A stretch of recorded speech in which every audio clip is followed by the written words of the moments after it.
Halo peserta didik, semoga kalian selalu dalam keadaan sehat dan semangat belajar. Pada pertemuan kali ini, kita akan mempelajari CSS atau Cascading Style Sheets. CSS digunakan untuk mengatur tampilan halaman web agar terlihat lebih rapi, menarik, dan mudah dibaca. Materi ini sangat penting sebagai lanjutan dari HTML dasar yang telah kalian pelajari sebelumnya. Mari kita mulai pembelajaran hari ini. Nah, baik. Sebagai langkah awal ya, sebelum belajar CSS, kita akan membuat folder baru dengan nama belajar CSS.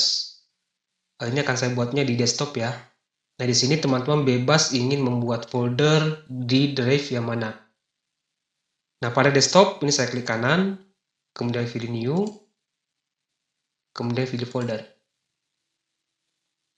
Kemudian nama foldernya di sini belajar_CSS. Nah, sampai di sini saya tekan tombol enter di keyboard. Oke, nah sekarang kita sudah punya folder belajar CSS. Nah, langkah selanjutnya silakan dibuka folder belajar CSS-nya. Ini saya klik kanan lagi. Kemudian saya pilih open. Nah, di dalam folder belajar CSS ini, kita akan buat satu folder lagi. Klik kanan, kemudian pilih new, lalu pilih folder. Nama foldernya CSS. Nah, sampai di sini saya tekan tombol enter di keyboard. Di sini kita punya dua folder ya.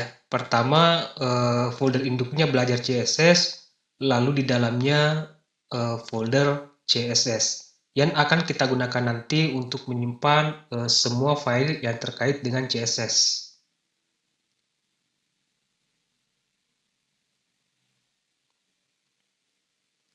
Nah, untuk Windows Explorer-nya ini saya close. Langkah selanjutnya, kita akan menjalankan aplikasi Visual Studio Code-nya. Klik kanan, kemudian pilih open.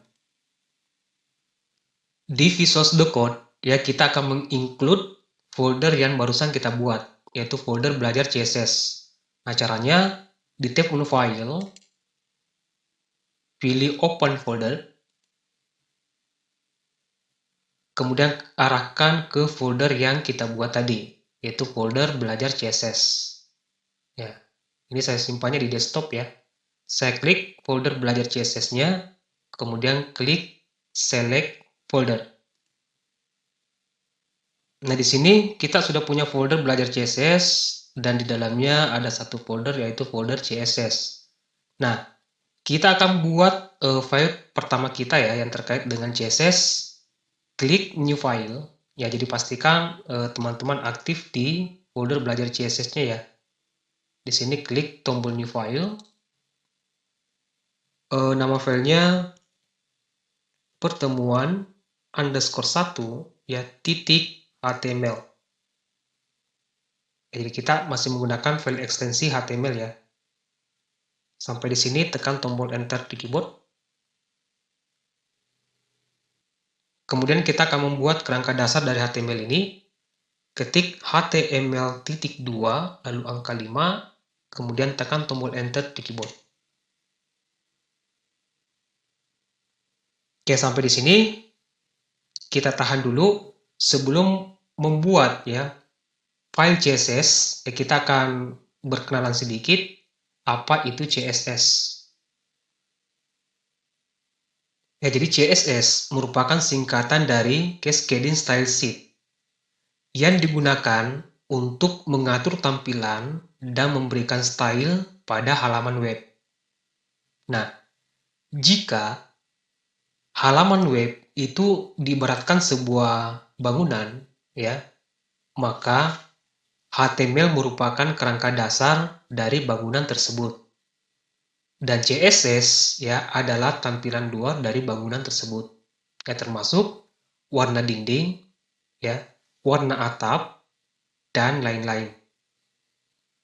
Nah, dengan begitu kita bisa memberi warna dinding ya pada bangunan tersebut tanpa perlu mengubah struktur dasarnya. Ya, jadi tugas dari CSS di sini ya bukan hanya sebatas memberi warna ya, tapi selain itu banyak hal yang bisa dilakukan oleh CSS yang terkait dengan tampilan. kita bisa mengganti jenis huruf tersebut, ya, mengatur besar dan kecilnya jenis huruf, dan memberikan warna yang diinginkan pada teks tersebut. Nah, bahkan pada CSS, kita juga bisa mengatur dan memindahkan elemen HTML. Ya, jadi gambar ini merupakan ilustrasi dasar, ya, hubungan antara HTML dengan CSS. Nah, kemudian pada CSS itu ada yang disebut dengan selektor, lalu ada yang disebut dengan declaration, lalu ada property, dan value. Nah, keempat ini merupakan salah satu bagian ya dari aturan dasar penulisan CSS. Ya, jadi jika saya punya file HTML dan CSS seperti ini, ya, jadi tag H1 itu merupakan elemen dari HTML atau tag dari HTML, kemudian yang berada di dalam tanda kurung ini itu merupakan properti dari CSS. Ya, jadi H1 itu kita sebut dengan selektor. Lalu yang di dalam tanda kurung ini, ya, itu kita sebut dengan declaration.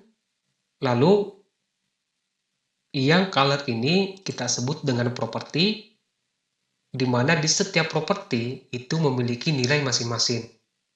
Nah, setelah tanda titik 2 ini, itu merupakan nilai dari properti. Propertinya color, nilainya adalah blue. Dan blue ini setelah titik 2 itu kita sebut dengan value. Ya, jadi maksud dari sintaks ini ya, semua tag H1 yang ada pada file HTML itu akan diberikan style dengan warna teks warna biru. Ya, semua tag H1. Ya, jadi property color ini merupakan properti dari CSS yang terkait dengan warna. Kemudian nilai setelah titik 2 ini itu merupakan nilai dari properti color, atau biasa kita sebut dengan value. Nah, selanjutnya untuk menghubungkan HTML dengan CSS itu ada 3 cara yang bisa kita lakukan. Pertama, ada yang disebut dengan inline style CSS, ya, di mana dengan cara inline ini ya kita menggunakan atribut style yang kita letakkan di dalam tag HTML. Lalu yang kedua, internal style CSS. Nah, dengan menggunakan cara ini, itu kita menggunakan tag style yang biasanya kita letakkan di dalam tag head. Lalu cara yang ketiga, itu ada yang disebut dengan external style CSS. Nah, di mana file HTML itu kita letakkan secara terpisah dengan file CSS. Dan cara yang ketiga ini, ya, yang paling sering nanti kita gunakan selama kita belajar yang namanya CSS.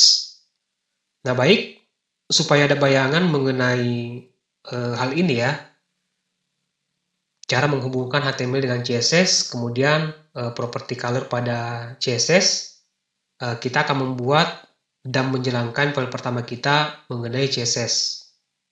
Nah, baik, sampai di sini kita akan kembali ke Visual Studio Code dan menjalankan file pertama kita yang terkait dengan CSS. Di dalam tag body-nya, misalnya di sini saya punya tag H1. Kemudian saya isi judul artikel.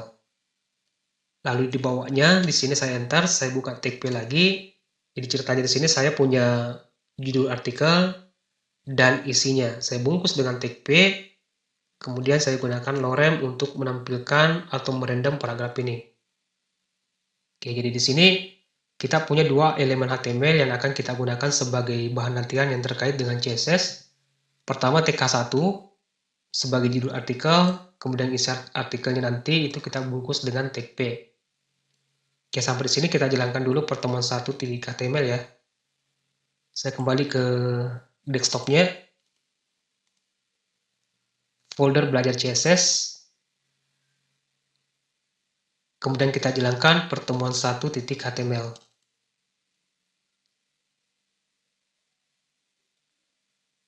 Ya, jadi pertemuan 1.html sudah kita jalankan di aplikasi web browser ya, dalam hal ini Google Chrome. Nah, kita kembali ke Visual Studio Code-nya. Cara pertama yang akan kita gunakan untuk menghubungkan file HTML dengan CSS, itu kita coba dulu yang inline ya. Di sini kita menggunakan atribut style.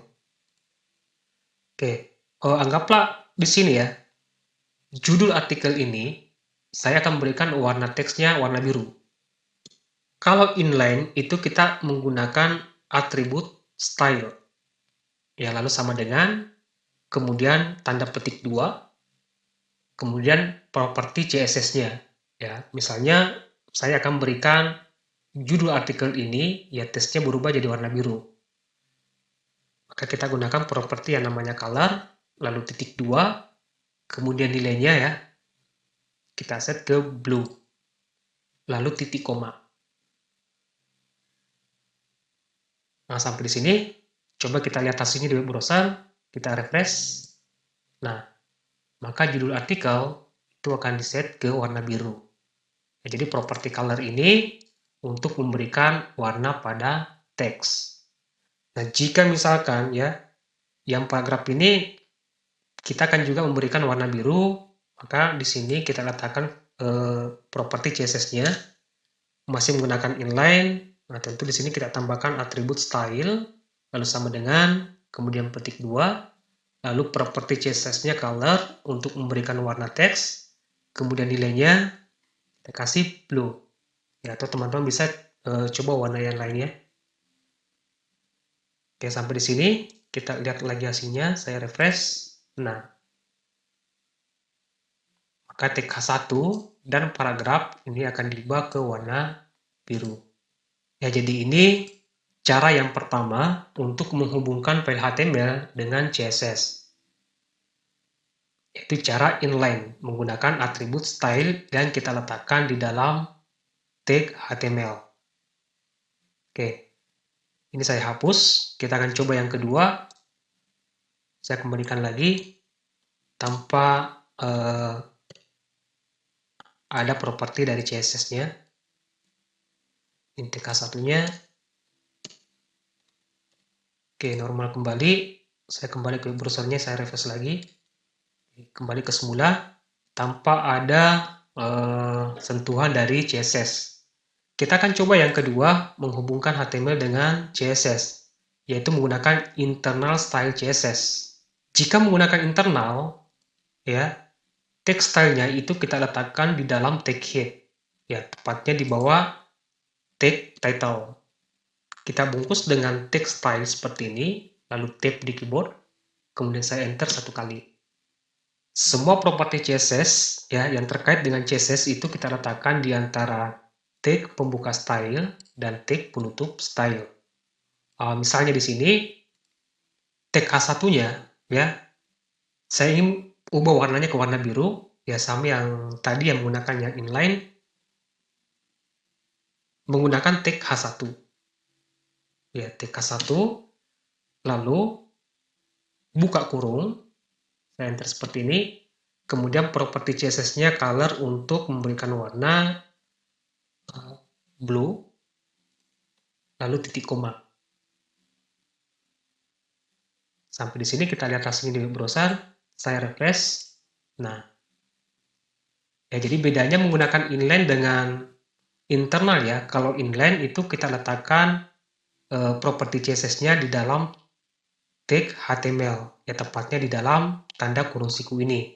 Jika internal style itu kita menggunakan tag style ya, yang kita letakkan di dalam tag head, ya tepatnya di bawah tag title. Nah, sekarang selektornya adalah H1. Nah, jadi dengan begini ya setiap kali ada H1 ya maka warna teksnya akan diset ke warna biru. Jika di sini di bawahnya saya punya TK1 lagi, saya kasih judul artikel 2 ya. Artikel 2, saya kembali ke browser, saya refresh. Nah, maka akan diset ke warna biru. Ya. Jadi maksud dari selektor ini ya cari ya dan temukan tag H1 ya pada file pertemuan 1 ini Jika ada, maka ubah teksnya ke warna biru. Nah, jika menggunakan yang inline tadi, ya setiap kali kita ingin memberikan properti CSS, maka kita harus menulis lagi di dalam tag tersebut. Ya, ini saya hapus. Saya kembalikan lagi. Nah, sekarang untuk paragrafnya, misalnya paragraf ini kita akan berikan warna teksnya warna merah ya. Nah, di sini kita enter satu kali. Karena paragraf ini ya dibungkus dengan tag P, maka kita gunakan selektor P. Kemudian buka kurung kurawal, saya enter di sini. Kemudian properti CSS-nya untuk warna, gunakan properti color, kemudian warnanya merah, solid. Oke, sampai di sini saya refresh lagi di browsernya. Nah, maka akan di-set ke warna merah. Ya, jadi masuk dari selektor P ini, cari ya dan temukan tag P ya. Jika sudah ketemu, maka berikan warna merah. Ya, ini untuk cara yang kedua ya, menggunakan internal CSS. Nah, cara yang ketiga yaitu menggunakan external style CSS, di mana file HTML kita biarkan file HTML, yang CSS kita biarkan file CSS. Nah, dengan cara yang kedua yang kita lakukan tadi, di mana file HTML dan CSS itu kita jadikan satu file. Nah, untuk yang eksternal, ya kita akan buat satu file CSS. Ya, di sini kita sudah punya folder CSS-nya ya. Tinggal aktif ke folder CSS. Ya, ini saya klik folder CSS-nya. Kemudian klik new file. Kemudian nama filenya ini style underscore 1 titik CSS. Ya, jadi ekstensinya sekarang adalah CSS ya, karena kita akan meletakkan file-file yang terkait dengan CSS. Jadi bukan lagi HTML. Untuk rangka dasarnya kita gunakan HTML, untuk stylenya kita gunakan ekstensi CSS. Ya, style underscore 1 titik CSS. Sampai di sini saya tekan tombol enter di keyboard. Oke. Saya kembali ke pertemuan 1 titik HTML. Ini saya hapus. Saya kembali ke browser, saya refresh. Ini kembali normal lagi ya. Kita akan contohkan menghubungkan HTML dengan CSS dengan cara eksternal. Di file style 1 CSS di sini, misalnya tadi tag H1 ya, kita akan ubah ke warna biru. Maka selektornya H1. Lalu buka kurung kurawal, kemudian property color. Nah, lalu nilainya blue. Nah, sampai di sini kalau saya jalankan file pertemuan 1, saya refresh, ini tentu belum ada perubahan apapun ya, karena kita belum menghubungkan antara ya file HTML dengan file CSS. Nah, cara menghubungkannya, kembali ke pertemuan 1.html. Nah, di sini kita butuh link ya. Nah, kita butuh link menghubungkan file HTML dengan CSS. Saya letakkan di bawah title di sini menggunakan tag link. Kemudian tab di keyboard. Nah, nilai yang ada di dalam atribut ref ini itu kita akan panggil file style underscore 1 titik CSS. Nah, tapi ingat hati-hati di sini, file style CSS ini itu berada di dalam folder CSS. Maka di sini alamat filenya itu pertama folder CSS ya, lalu slash, kemudian nama filenya yaitu style underscore 1 titik CSS. Ini dia, tinggal saya klik. Oke, sekarang kita sudah terhubung ke file ini. Kalau saya kembali ke browser, saya refresh. Nah, akan diubah ke warna biru. Kalau misalkan kita akan berikan style untuk paragrafnya, tinggal kita tambahkan selektornya di sini. Saya enter di sini, selektornya P, lalu buka kurung kurawal, Saya enter di sini, property color, kemudian nilainya read. Oke, saya kembali ke browser, saya refresh. Nah, ya jadi propertinya sama, yang membedakan di sini mengenai cara menghubungkan HTML dengan CSS. Satu menggunakan inline, ya, yang kedua menggunakan internal, yang ketiga menggunakan external. Dan saya serangkan di sini menggunakan cara yang ketiga, yaitu external style CSS, di mana file HTML itu kita letakkan secara terpisah dengan CSS. Jadi CSS kita biarkan file CSS, yang HTML kita biarkan HTML. Dan sepanjang kita belajar yang namanya CSS, ya kita akan menggunakan cara yang ketiga, yaitu external style CSS. Nah, jadi begitu sedikit mengenai pengenalan yang terkait dengan CSS. Baik, saya rasa cukup untuk video kali ini. Semoga bermanfaat dan sampai jumpa di video berikutnya.